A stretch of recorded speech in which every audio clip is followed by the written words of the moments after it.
Hello. अपने जियो politics channel पर आपके साथ जियो पॉलिटिक्स टुडे एंड टुमारो। ये जियो पॉलिटिक्स आज का जो मेरा टॉपिक है वो जियो पॉलिटिक्स ज़मीन का नहीं है, वो चांद का है। चांद पर जियो पॉलिटिक्स हो रहा है। रूस और भारत जो धरती पर दोस्त हैं, चांद पर क्या होंगे? चांद पर तो हम compete कर रहे हैं। हमें पता नहीं था, लोगों को पता नहीं था कि ये जियो पॉलिटिक्स का लेवल इतनी जल्दी भारत उसमें शामिल हो जाएगा और कंपटीटर के रूप में रूस उसके सामने होगा। रसिया 14 जुलाई को इसी साल हमारा चंद्रयान-3 चंद्रमा की धरातल पर सॉफ्ट लैंडिंग करने के लिए चला। अभी 23 अगस्त को वो लैंड करेगा। 23 अगस्त की तिथि निर्धारित है, उस दिन उसे वहाँ लैंड करना है। पर ये तो गजब हो गया कि इधर ही 11 तारीख को, मतलब आज ही 11 अगस्त 2023 को रूस ने लूना 25 चांद के उसी साउथ पोल पर, जहाँ चंद्रयान-3 साउथ चाइना मतलब मून के साउथ पोल पर सॉफ्ट लैंडिंग करने को जा रहा है, वहीं अब ये भी जा रहा है। और इसे उतना समय नहीं लगने वाला है।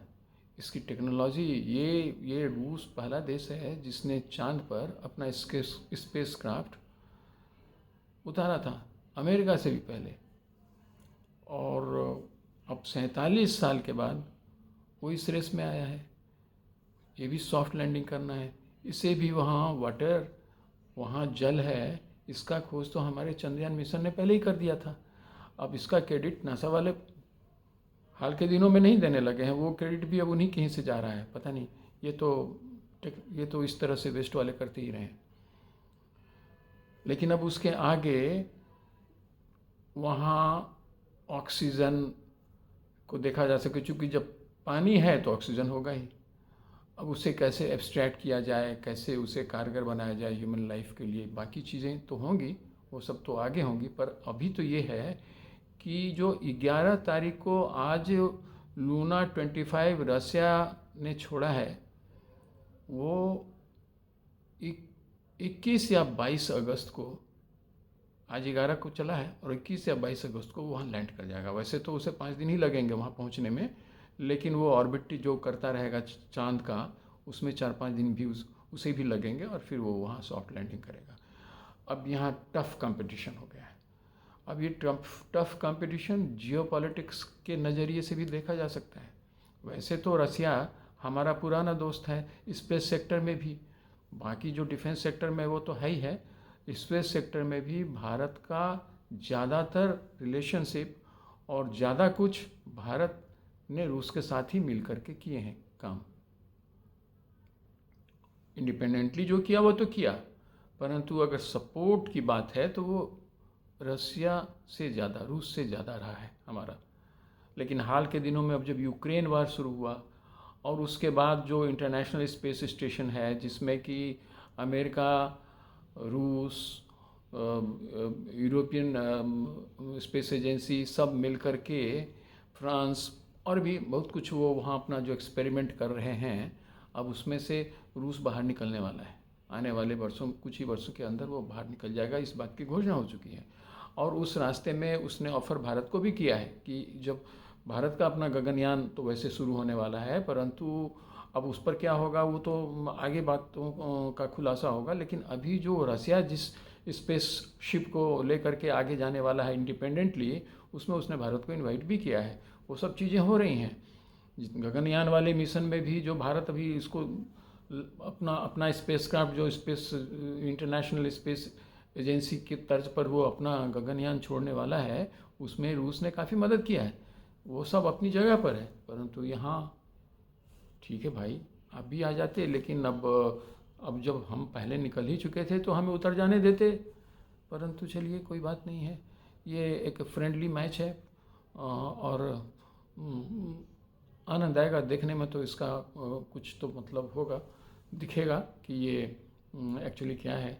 और भारत की टेक्नोलॉजी में जिस तरह से भारत लैंडिंग कर रहा है उसमें भारत के खर्च काफ़ी कम आए हैं रसिया के मुकाबले, और हमारा टेक्नोलॉजी भी उस तरह का नहीं है जो हम सीधे सीधे बिना ऑर्बिट को, अर्थ के ऑर्बिट को इस्तेमाल किए हुए और चांद के ऑर्बिट के इस्तेमाल के आधार पर उसी तरह से अपने स्पेसक्राफ्ट को बढ़ाते हुए एक एक एक एक परिधि से दूसरे परिधि में जाते जाते फिर चांद की परिधि में पहुँचे। बीच में स्पेस का जो परिधि है, स्पेस का जो जो जगह है, उस पीरियड को अगर हम छोड़ देते हैं तो फिर इस तरह से जो हम ट्रांजिट करेंगे उसमें समय ज़्यादा लगता है, ये बात पता है लोगों को। अब ऐसे में देखते हैं क्या होता है। सबसे बड़ी बात यह है कि भले ही हम अब पहले ऐसा पहला कंट्री ना हो कि हम वहाँ पहले लैंड करें, भले ही रूस एक दिन पहले कर जाए, परंतु कर तो हम भी रहे हैं, इससे तो कोई इनकार नहीं है। हाँ, हमारा मिशन वहाँ 1-2 हफ्ता ही रहने वाला है, उनका रसिया का पूरे 1 साल रहेगा वहाँ पर जो उनका स्पेस क्राफ्ट है। अलग अलग तरीके से चीज़ें बढ़ेंगी, परंतु इसके इम्पैक्ट जो ज़मीन पर जो पॉलिटिक्स होगी, जियो पॉलिटिक्स, वो उस पर पड़ेंगे। वेस्ट भी इसमें काफ़ी इंटरेस्ट ले रहा है। राइटर जो न्यूज एजेंसी है, चाहे नासा वगैरह, सभी की नज़र इस बात पर लगी है कि रसिया और इंडिया आपस में कंपटीशन में है कि कौन पहले साउथ पोल पर मून के साउथ पोल पर लैंड करेगा। काफ़ी कठिन है वो लैंडिंग, उसके लिए बहुत एडवांस डिग्री की प्रिसाइज साइंटिफिक जो टेक्नोलॉजी हैं और जो तरीके हैं उसे इस्तेमाल किया जाना है। इसरो के जो हमारे जो चीफ हैं उन्होंने तो काफ़ी कॉन्फिडेंटली इस बात को कहा है कि किसी भी सूरत में इस बार हमारा सॉफ्ट लैंडिंग होकर रहेगा, क्योंकि हमने इतनी तैयारियों के साथ और इतने सारे जो चांसेस जो कुछ भी हो सकते थे उन सबको साथ में रखा है, जिसकी वजह से वो पिछली बार सॉफ्ट लैंडिंग नहीं कर पाया, वो इस बार नहीं होने वाला है। तो आर्टिफिशियल इंटेलिजेंस को काफ़ी बड़े पैमाने पर यूज़ भी किया गया है। ये सब चीज़ें होंगी, अब देखते हैं क्या होता है और इसके फलाफल होंगे। क्योंकि अभी मून के रेस में अमेरिका और रूस के साथ, रूस तो फिर से एक बार दोबारा लौट चुका है, अमेरिका भी अब उस पर तैयारी उसकी चल ही रही है। चाइना अभी उसने सॉफ्ट लैंडिंग किया है थोड़े ही समय पहले मून पर, वो भी उधर साउथ पोल पर जाएगा, क्योंकि साउथ पोल का एरिया है जो है वो मिनरल्स वगैरह, ऑक्सीजन, हाइड्रोजन वगैरह सारी चीज़ों के लिए पर्याप्त और सही जगह, माकूल जगह माना जा रहा है।